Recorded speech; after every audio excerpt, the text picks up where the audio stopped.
Chair. I want to start with my education background. I started my formative years of education in a town called Habaswein in Wajir County. That is where, in Habaswein Primary School, I graduated there from the year 2003. I'm wondering whether it is his gadget. Can we change his gadget kindly? Or let's try again. So, is it okay now? My name is Abdi Hakim Adan Abdi. I'm 36 years of age, as you have stated, Chair. I want to start with my education background. I started my formative years of education in a town called Habaswein in Wajir County. And I schooled in Habaswein Primary School. And I finished my primary schooling in the year 2003. I proceeded to Garissa High School for my high school education. From the year 2004 to 2007.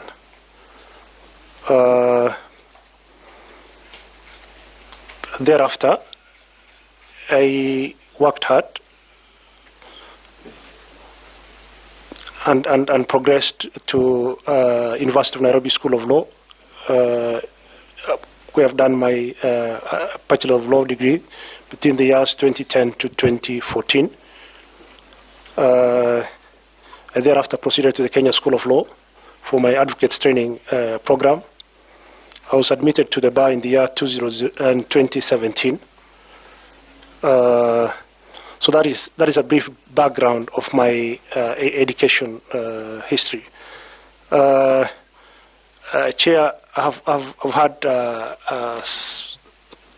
with my age, I've also had substantive work experience. Definitely it's a subjective term, but what I'll consider substantive work experience. I started working while I was still in the university in the NGO sector. I've worked with several organizations, including Refugee Consortium of Kenya, while I was still in my first year of university. I was involved in refugee affairs issues, liaising with UNHCR on resettlement programs, the refugees that want to relocate to US and Canada and what have you. I was also providing information on refugee rights to that segment of the society at that stage. From there, I've also had a stint in a regional organization called Southern Aid that works in northern Kenya and Somalia. It's humanitarian, but it had also governance programs. I was a program coordinator, and in that role, it gave me quite an exposure. I was dealing with cross-border programs, managing staff, implementing policy issues, whether it is human resource, procurement, and what you call project affected persons policies, and monitoring and evaluation framework policies, and all that. And the context itself. I was working in a fragile context where we were basically providing what was supposed to be government services, and large-scale humanitarian programs, which actually included even cash interventions. And I had a portfolio of staff that I was managing in that context. I've also worked as a research associate, and where I was doing policy research and consultancy work.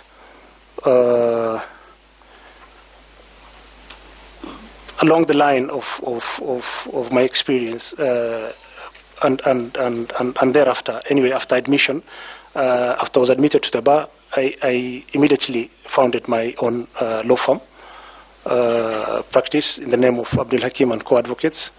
And then I have grown that to a firm of 2 partners and 5 advocates and other support staff, which we offer services to government agencies, private entities, and I've worked with quite a number of government agencies in terms of legal services.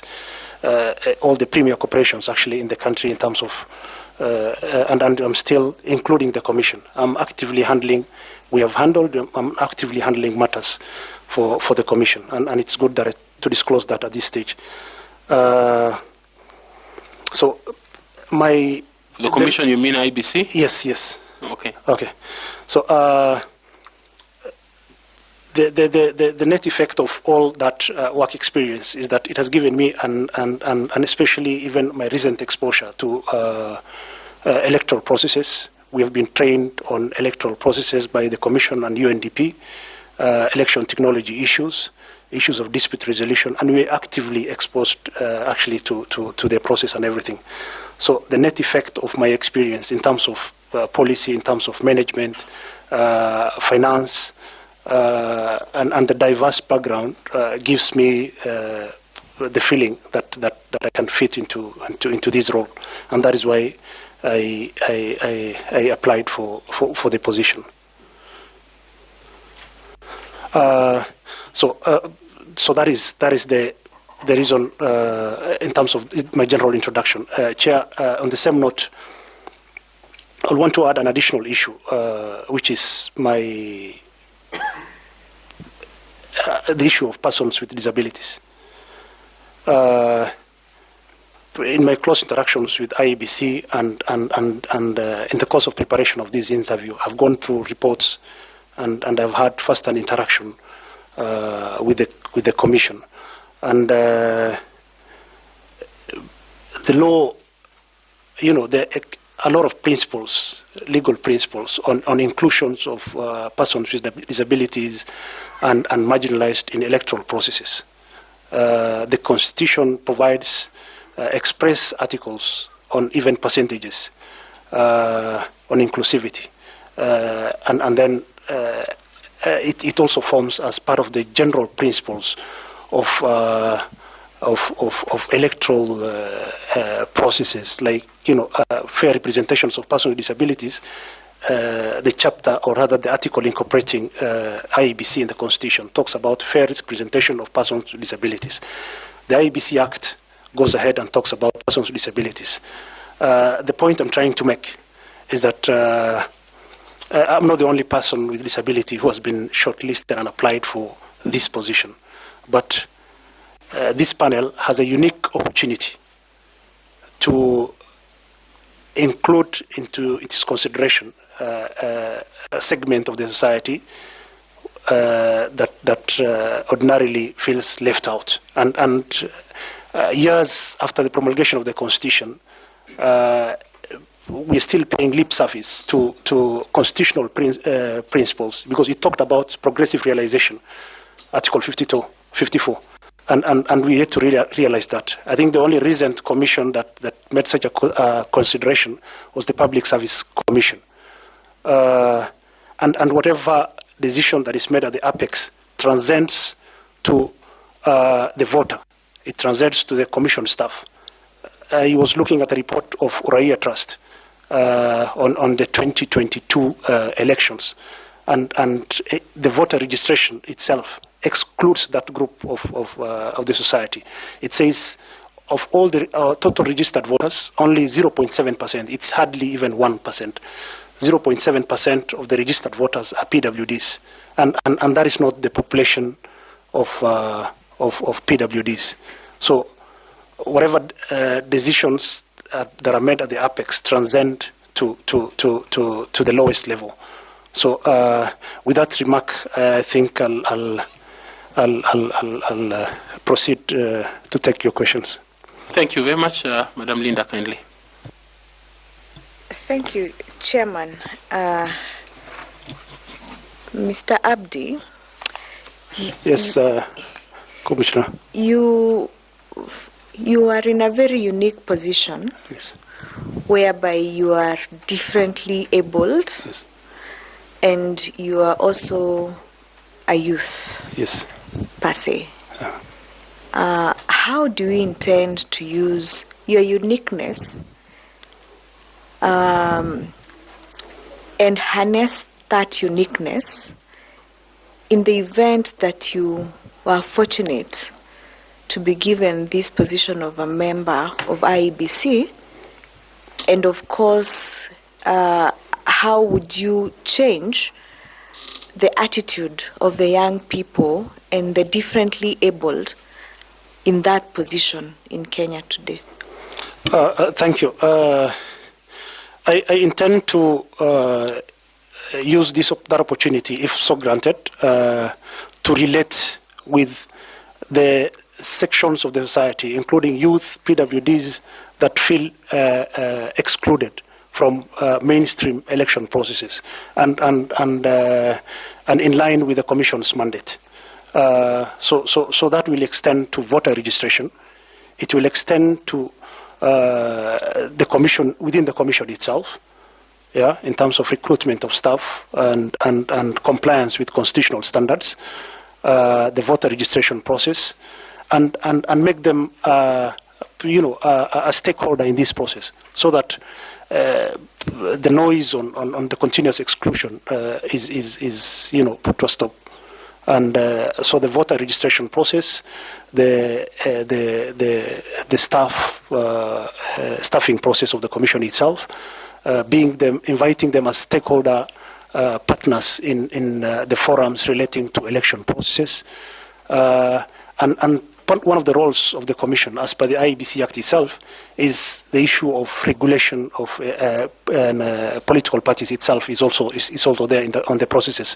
So and making sure that political parties also comply with the inclusion of such parties. And how, noting that your constituents, yes, the Gen Zs and the younger citizens of this country, noting that they are more into social media, and they are very enthusiastic about technology. How would you involve them into voter registration and enlighten them about their voting rights? Noting that there are people of TikTok and X and Facebook, generally social media. So I think, as you said, to reach that segment of the society, definitely you have to adopt their ways, and their ways is the current technology of social media and voter education processes, voter registration processes. Should adopt to the current technologies, including artificial intelligence, AI, in voter education and even the registration of using current technologies, whether it's blockchain or any applicable technology. Once we do probably a review of the technology regulations of the Commission, and that will be a priority to incorporate those technologies in voter education, voter registration, so that we are up to date and relate with. We don't exclude any group in the process of the electoral process. That is. Let me ask. Okay. When were you admitted to the bar? 2017. I see that prior to that, you had worked as a consultant in the Ministry of Devolution and Planning. So. And I was not working in my individual capacity. I was working, and I was given a project of the referendum, defunct as ministry. I was still a student at the law school, but I had done referendum on civic education in northern Kenya, in the three counties.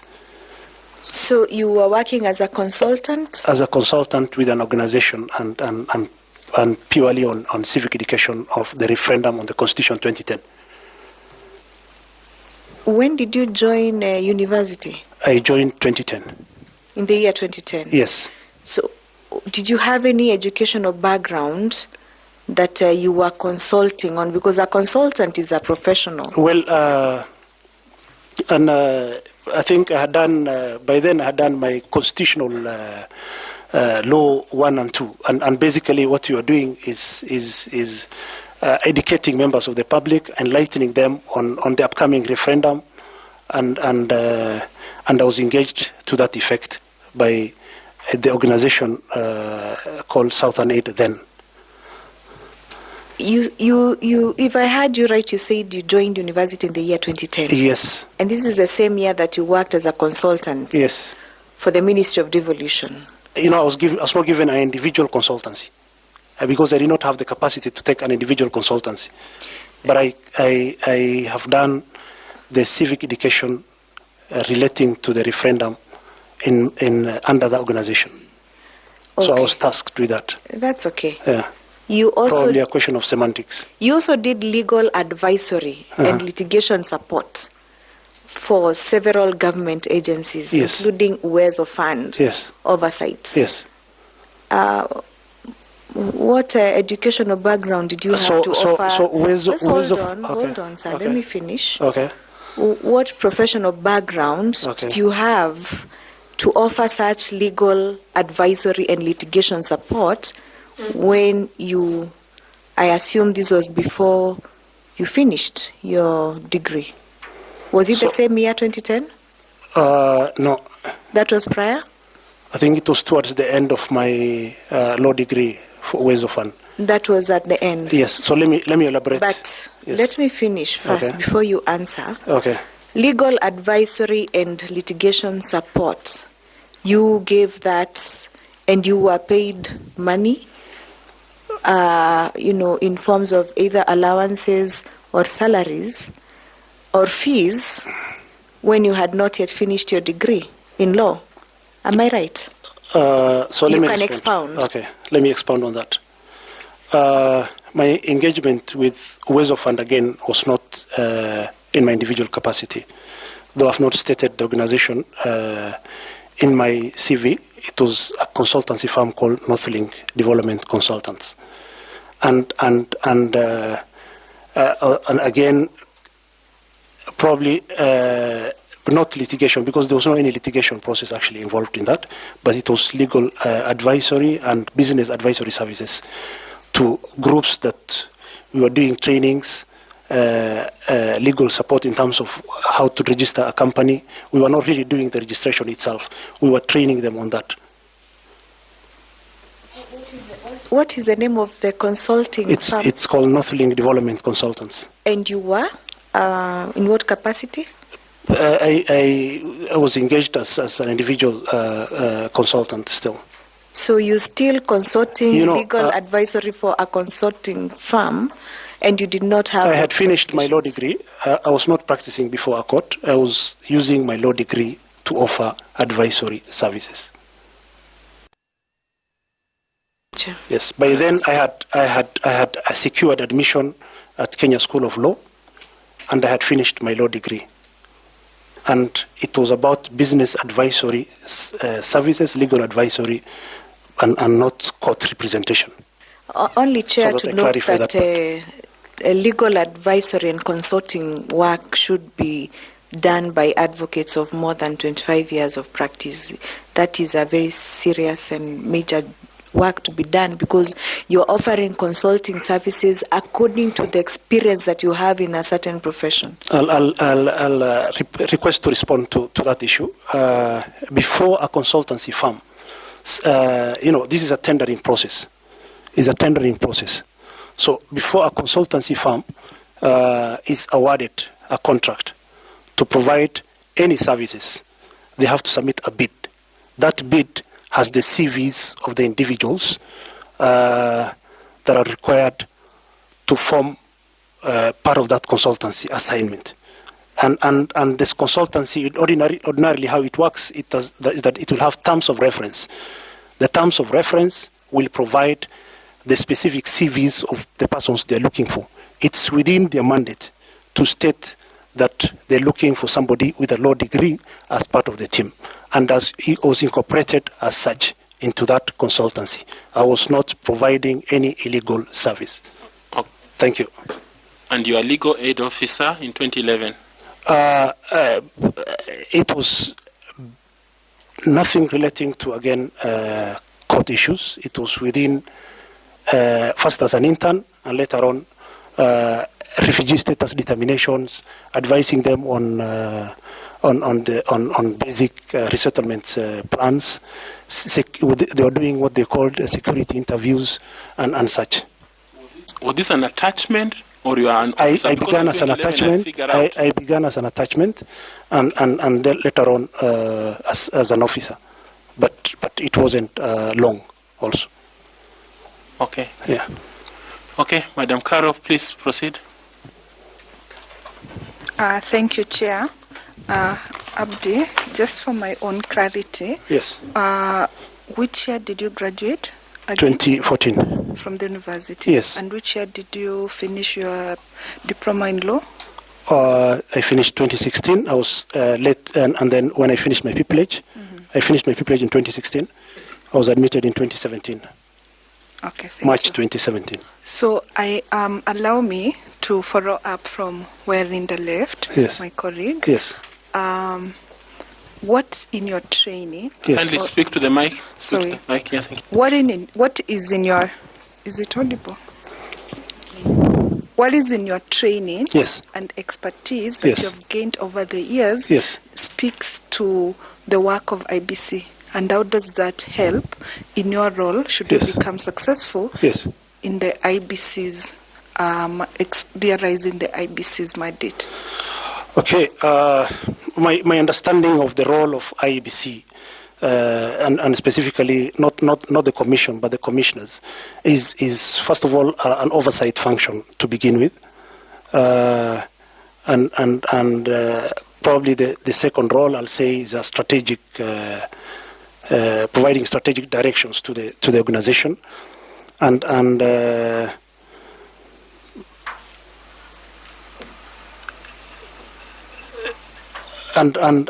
policy formulation role. Yeah.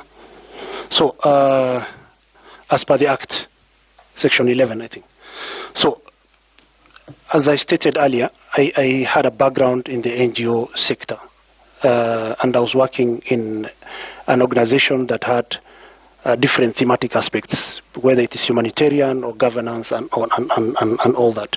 I was managing staff, and quite a number. And what that entailed is I was oversighting on their daily operations.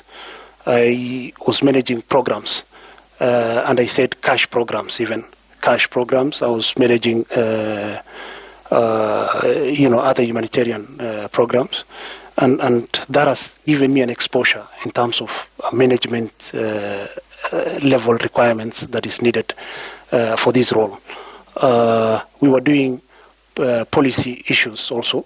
We were internal policy documents, whether it is on HR, whether it is on procurement, monitoring and evaluation framework, to ensure that projects are in compliance with either internal requirement or donor requirements, and that has given me an exposure on policy development. I also worked as a research assistant somewhere, and that has also given me the experience on policy development. So yeah, and then even in my current role as a managing partner, I still manage people. I offer advisory services on policy issues, and I think that has prepared me for the roles that is required for this commission. All right. How many people are in your management at your law firm? With two partners. Your two partners. Yes. And members of staff? Including support. I have 3 advocates and 5 support staff. Okay. So you speak about the policy formulation Yes. as one of the key mandate Yes. of the IBC. Yes. I assume Yes. in reference to its mandate on Yes. elections and other things. So what how do you now, bringing in your responsibility, your experience in policy formulation, what policies do you foresee being engaged in, and how do you assist the IBC in realization of its mandate to policy development? If I got your question correctly, and you're asking about what policies I'll you have explained to us that previously in your own work experiences, yes. you have been involved in policy development. Yes. Now, out of that experience, yes. Can you explain to us some of the areas that you foresee you could engage in policy development at the IBC in order to ensure that IBC realizes its mandate? So, how are you going to get involved, and what areas are those? I think one area that I'll want to develop a policy will be issues relating on technology, considering the impact it has on the performance of the Commission and on the performance of its function. Another area will be whether or not if it exists, well and good, we'll strengthen it. If it doesn't, then we'll develop it and its own monitoring and evaluation framework, and probably a governance charter if it doesn't exist. Okay, allow me to do a follow-up question. Let's pick technology. Okay. You spoke about technology as one of the areas that you foresee. Okay. Which areas particularly about technology are you seeing you getting involved in, or what recommendations are you making? So technology is an evolving thing. Every day is a new concept, and in as much as the Commission is currently using technology, or rather it has used in its previous elections, but one of the areas probably I'll introduce is how do we intend to leverage, for instance, and probably at policy level on AI, like on voter education. How can we leverage it on voter registration process? How can we leverage technology on stakeholder engagements, for instance, and such aspects of it? I expected you'd speak specifically, practically. What are those specific things that you'll do that we realize maybe? I said voter registration using AI. What about voter registration, for example? That technology you will get involved in policy development. Well, in practical sense, let me pick the example of voter education. Voter education. So probably doing information simulations on voter education, on the role of the Commission, public awareness, and all that. Yes. Thank you, and all the best. Thank you. Thank you, Chairman. Thank you.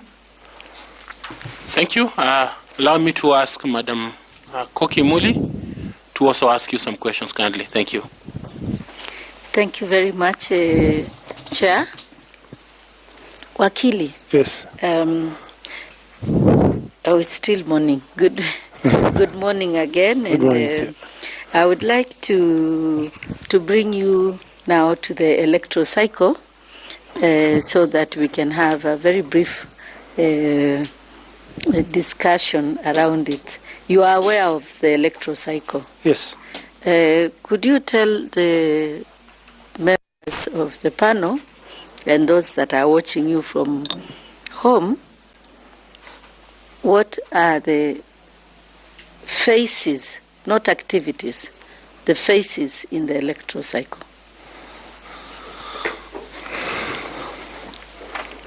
I think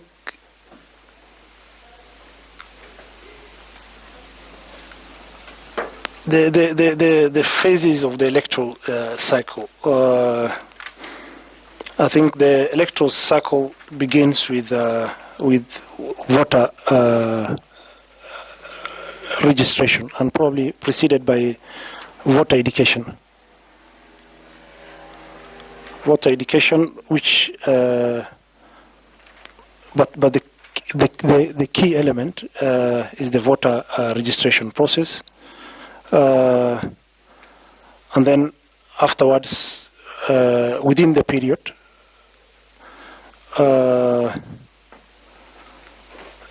of course, is voter or rather inspection of the voter register after that registration process. I don't know if I'm going into specifics or answering your question. The inspection of the voter register by the respective voters at grassroots level. Thank you, Wakili. Okay. Let me ask you another question. Okay. Related, one of the activities in the electoral phases and the electoral cycle is the regular audits of the voters' register. Yes.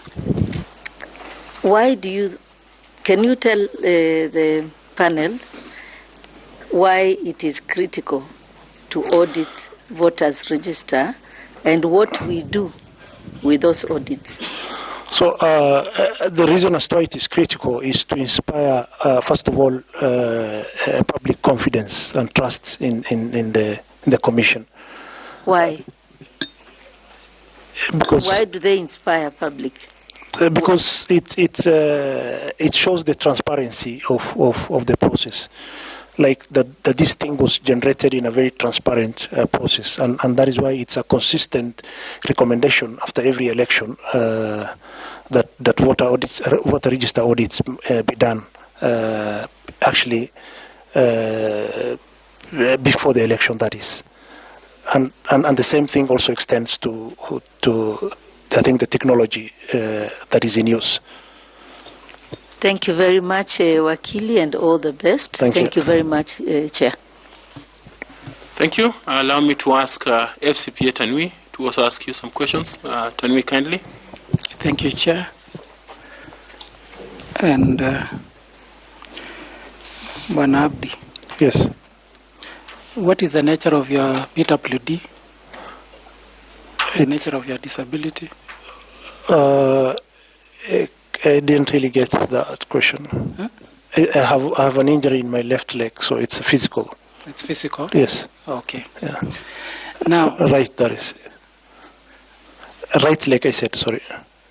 I have a physical disability in my left right leg. Your right leg? Yes, and I've lived with it, so it's not a reason anything. Oh, yeah. Okay. Yeah. Okay. Yeah. Now, having been admitted in 2017, that should be around 8 years. So what unique skill or expertise that you think you're bringing to IEBC, in the governance of IEBC?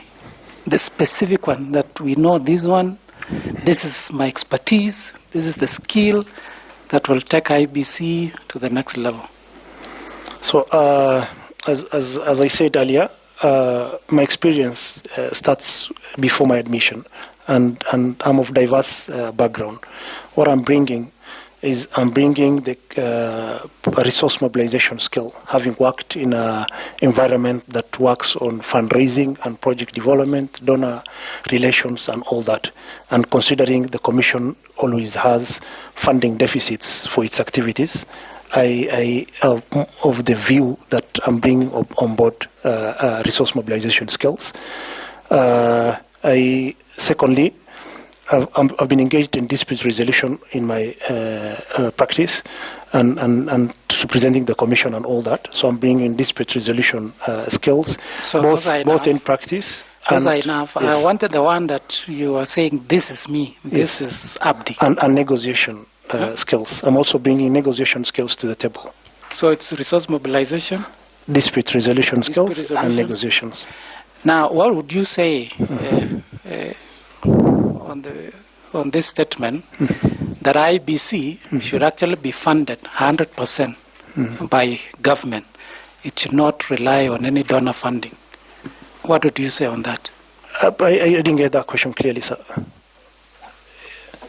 Saying, yes, there is this understanding or belief that the elections of this country should be funded by the government through national resources, rather than being funded by donors or external partners. What is your take on that? And I'm raising that on the basis that you said your key skill is resource mobilization. Well, funding comes in different forms. It's both. It can be in kind, and there are repeatable international organizations that specifically focused on issues of elections, don't necessarily have an interest in a country's or rather election, that is, an interest, I mean any personal interest.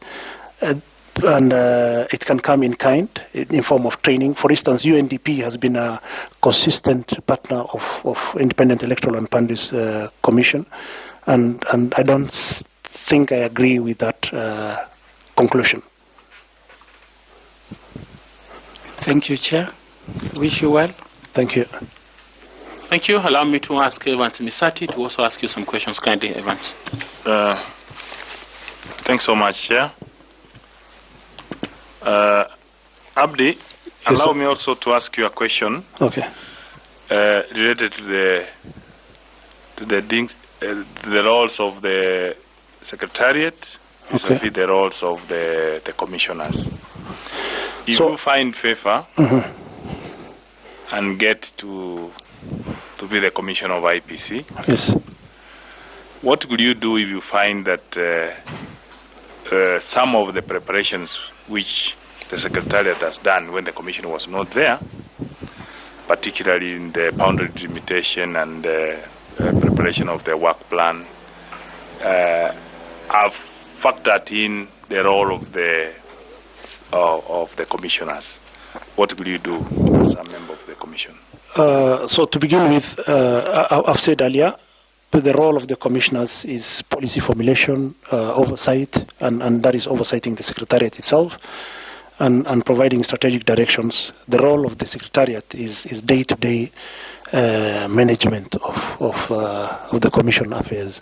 So if I find that I'm appointed and I find that there is some responsibilities or activities that were the exclusive role of the commissioners that were undertaken by the Secretariat, then the reasonable thing to do and the legal thing to do will be to correct that, because it's something that affects the election process. So are you saying you'll discard everything and cancel everything and start afresh?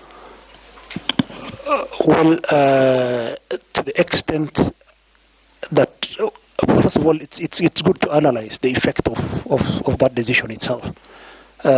What is the effect of that on the election process? Because the other stakeholders, and there is a reason as to why there is the constitutional requirement of the commissioners and the Secretariat. So if it's something is the exclusive reserve of the commissioners, and it has been done by the Secretariat, then definitely we have to correct it depending on the weight of that issue. Thanks so much. Now, going back to the mandate of the Commission, yes, why do you think is the mandate of the commissioners, or rather the IEBC as a body, to actually have a role in the code of conduct of the candidates and the parties? Why? Come again? I didn't get that question. Correct. The development of the code of conduct. Yes. For the candidates and the parties participating in elections. Why do you think IEBC has to be involved in the conduct of the parties? The parties and the candidates. Code of conduct. The code of conduct of the parties and the candidates. Yes. Because it goes into the integrity of the election. then the Commission has a responsibility as per the Act and the Constitution to regulate political parties and candidates. Chair, thanks so much. I wish you well. Thank you, sir. Abdi, Asante. Thank you very much. Ms. Fatuma Saman, kindly. Thank you, Chair. And Abdi Hakim. Yes. I would understand why someone who was able to score an A from Habaswe in a secondary school would be able to have meaningful impact Yes. in their work and be able to contribute Yes. in a workplace even before they graduate. So, Yes. from an educator's point of view, Yes.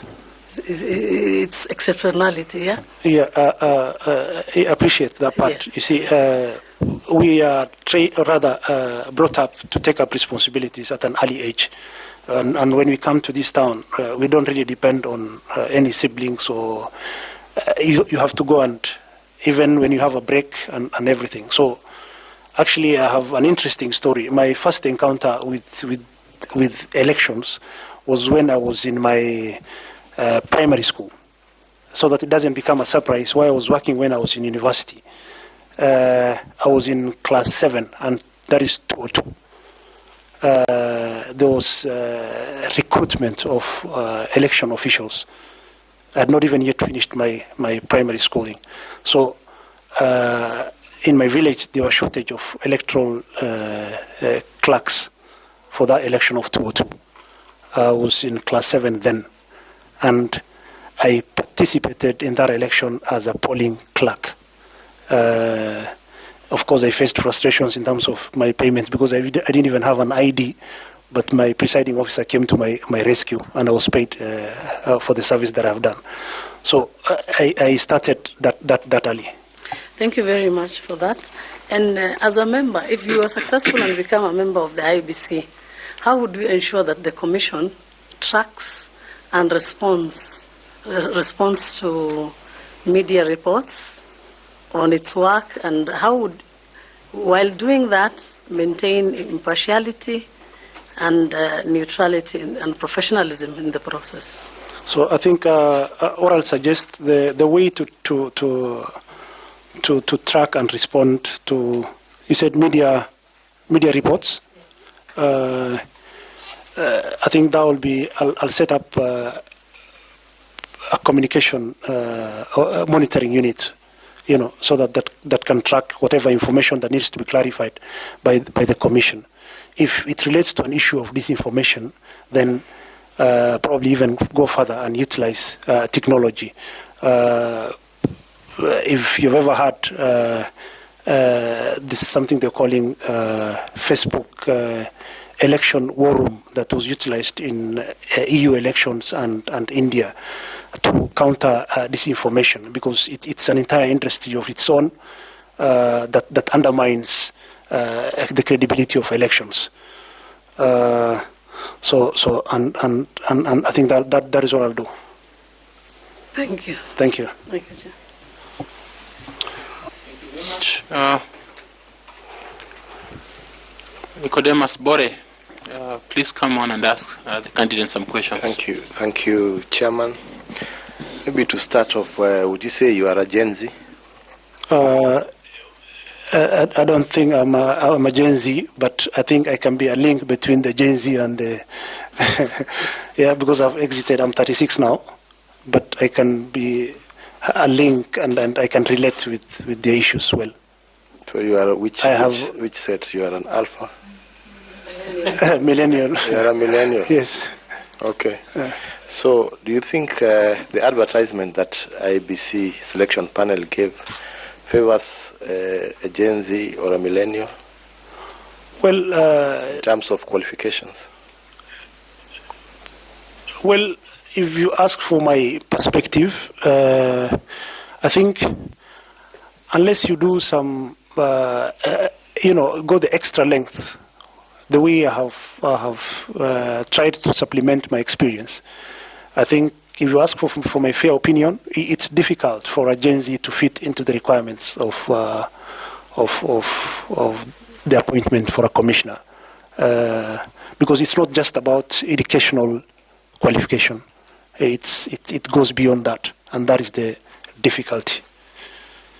So do you think it's, having watched the IEBC commissioners before, and having looked at their job reference and the terms of reference, you think it's easy to acquire that experience, or you need to acquire it before you get to that work? Acquiring, I don't know if I got you correctly, acquiring the experience? You need to acquire some kind of experience before you are employed? Definitely, because it's a high-stake job, and considering the nature of it and the different stakeholders that are involved in that process, it requires somebody with at least some bit of exposure of work to fit into that commission. The reason why I'm asking this question is because the Madam Vice Chair had asked you about the consultancy. Yes. And from experience, I believe consultancy, you need also to acquire some experience. Yes. And would you, if given a chance, will you change the CV to read consultancy support so that you don't have to answer so many hard questions about consultancy? Well, I don't think I'll change anything because the way I explained is you can consult on what you know, and by the time I finish my law degree, I think I'll be able enough to educate my people and explain to them a constitutional document that is, for an upcoming referendum. I think if my law degree does not enable me to explain that these are the issues people are voting on, these are the issues people are voting on, and create awareness on that, then I think it's of no value. I don't have to do Kenya School of Law. In fact, constitutional law is not even a subject in Kenya School of Law. Okay. Yeah. Please tell these panels members a situation where you had to make critical decisions that could have been influenced either by nepotism, favoritism, or improper motives, and how you were able to face that situation and handle it. So I think I said earlier that I worked in a fragile context. I was doing cross-border programs for an NGO. And in the course of detail of my work, I encountered multiple issues that I'll say were critical and required critical decision-making. One such instance is, without going to the nitty-gritty of it, is a situation where some of our staff were actually abducted. By militias, and we had to maneuver and use the elder system, because if it will have come to the attention of the abductors that these were NGO staff, then it will have actually risked their life, because NGOs are not supposed to operate in that platform or other area. Another issue I'll say, that required continuous critical decision making is we were involved in a cash program, and what that brings is it brings multiple interests from different parties, be it government agencies or individuals who are working in government. We were giving money to people who are in internally displaced camps. So what that entails is there are people who are called gatekeepers of those IDPs, and we had to make the difficult decisions of maneuvering such an issue. Thank you very much, and all the best. Thank you, sir. Thank you. I want to ask Prof to ask you some questions kindly. Prof.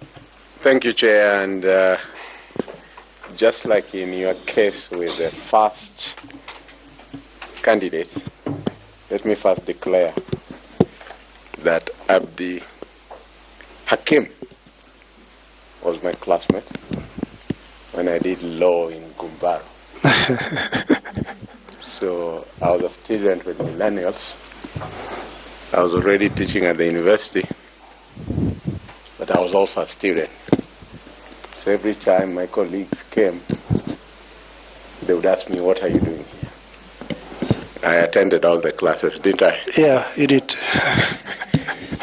So his pupillage and his admission coincides with mine. And unlike you and your former colleague, we have bumped into each other in the Nairobi streets. Yeah, many times. And he's always asked me, what are you doing? I've always asked him, what are you doing? So my questions is to my peer in the law profession. So Abdi Hakim, I want to follow up. Yeah, Prof. On what the Vice Chair and Bore have asked you. Yes. And they have asked it in good faith. Yeah. Where you say, you see, every profession has its nomenclature. Yes. And therefore, law has its nomenclature. Yeah. And what Vice Chair was trying to tell you is that in the legal profession, for one to be called a consultant, there are some certain foundational accomplishments that you might have. And I also had you, in response, you kind of said that it's just semantics and words. Let me give you an example. When the Constitution of Kenya Review Commission was going around the country, I was a young scholar, already with a master's, already teaching at the University of Nairobi, and they engaged me to do research for them. And therefore, if you go to my CV, you'll find me saying researcher. My senior colleagues, in return, were writing thematic papers on particular areas to the CKRC. And if you go to their CV, they would write consultant. What Vice Chair and Bore were asking you, what you have also admitted, that in those engagements, it was a firm that got you because of the background of what you are.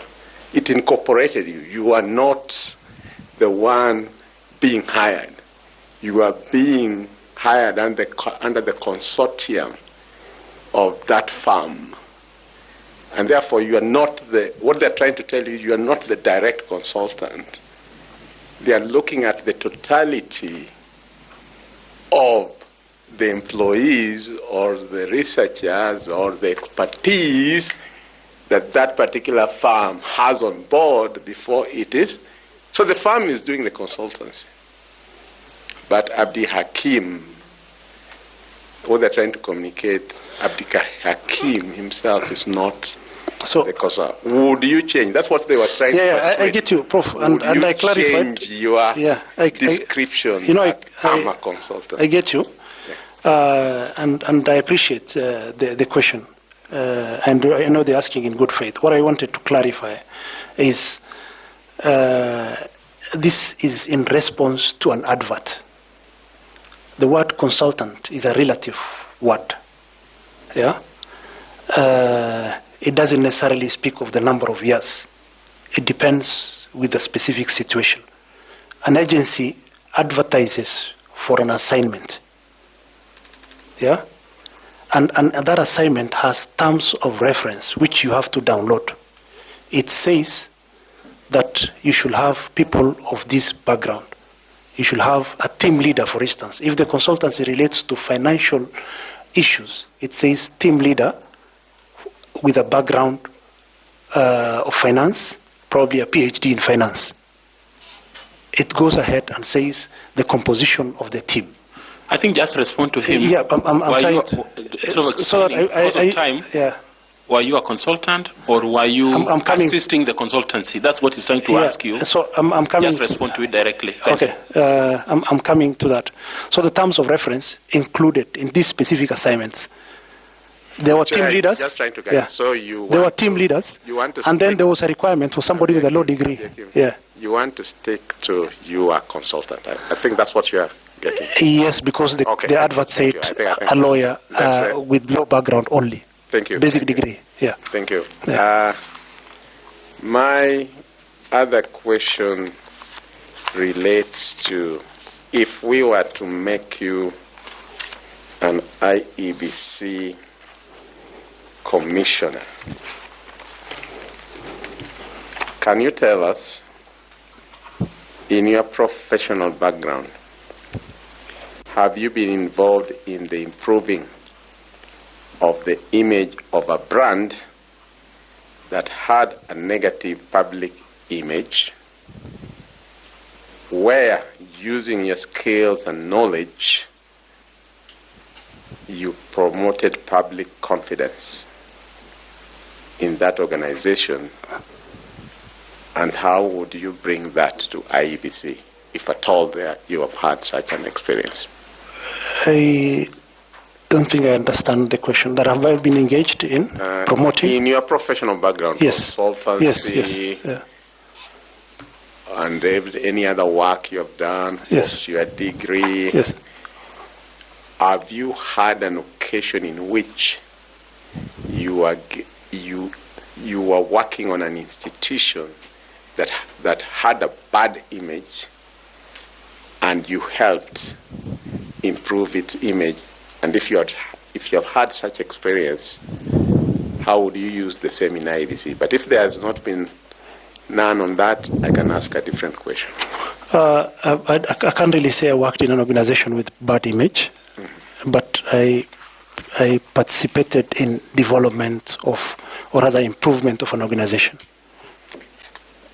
And how will that improvement impact on IEBC? How would you improve, using that experience, how would you improve IEBC given the challenges and the trust deficit that it suffers? So I appreciate the challenges that IEBC is having, and part of it, as you said, is issues of trust deficit. One way I'll try to help in that is transparency in its operations, be it the use of technology or an audit of the voters register, continuous stakeholder engagements, and incorporation of the views of both the public and all stakeholders to the extent that they align with the constitutional mandate of IEBC. Chair. Okay, thanks. I need to ask you a question again. Yes. You finished your KCSE in 2007. Yes. And when did you join university? I joined in 2010. What happened in between? So I was admitted to the University of Nairobi. First of all, so that I get to explain that I took a 1 year, I deferred for 1 year. And because I didn't have, I insisted, my preference was medicine. So I consistently applied, and probably I was misguided, but I consistently, I was given actually suggestions outside the University of Nairobi, but I insisted on doing medicine at the University of Nairobi. And I could not get it. So when I could not get it, I was told to choose another program. And by then, it was too late. Okay, that's fine. Yes. Prof, your last questions? Chair, as I ask my question, let me say that when I was there, classmates, they were Gen Zs then. But they never salimiated me, so it means I was in their good books. Now, the youth are now a sensation. And in Senegal last year, they elected a president with the youth. Do you know his name? Yeah, it's called, I don't know how it's pronounced, but Basiro Fire or something. And my last question, what is the name of the acting Chief Executive Officer of the National Youth Council? And I can give you a leakage. She was our classmate. Yeah, I know. Her name is Gloria. That was our classmate. Thank you. Thank you.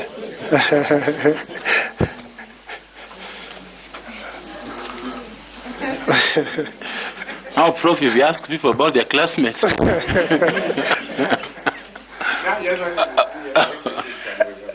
Okay. It's been nice listening to you, Abdi Hakim, and I appreciated the time we have shared together. Yeah. I want to allow you to ask a question or make a comment so that we can release you kindly. I don't really have a question. Mine is to take this opportunity to thank this commission, or rather selection panel, the chair and all honorable panelists for the opportunity that you have granted me to appear before you and actually being shortlisted. I don't take that for granted. We rarely get such an opportunity, and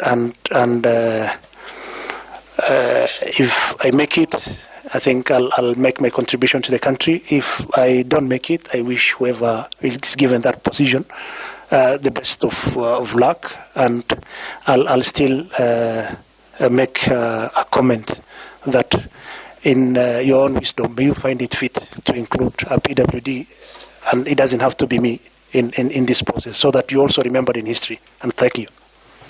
Thank you. We are seized by that fact. Thank you, and we appreciate your coming. Thank you.